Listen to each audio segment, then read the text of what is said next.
هیواد کې د برېښنا 50 سبسټیشنونو جوړولو پانګونې ته د 2 شرکتونو لیوالتیا. د افغانستان برېښنا شرکت عمومي اجرایوي رئیس ډاکټر عبدالباري عمر د خپل کار په دفتر کې د یو ایرانی خصوصي شرکت مسؤل محمد خوازي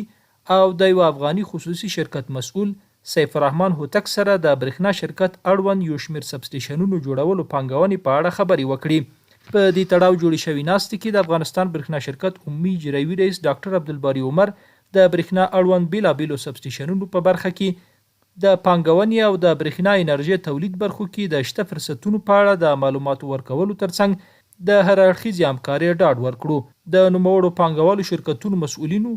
د برېښنا شرکت له عمومي اجرایوي رئیس څخه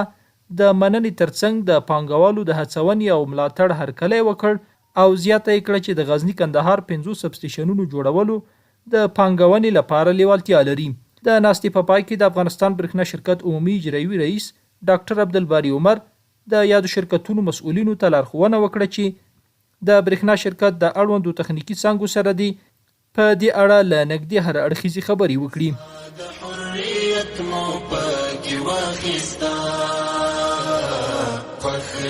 امارات اسلامی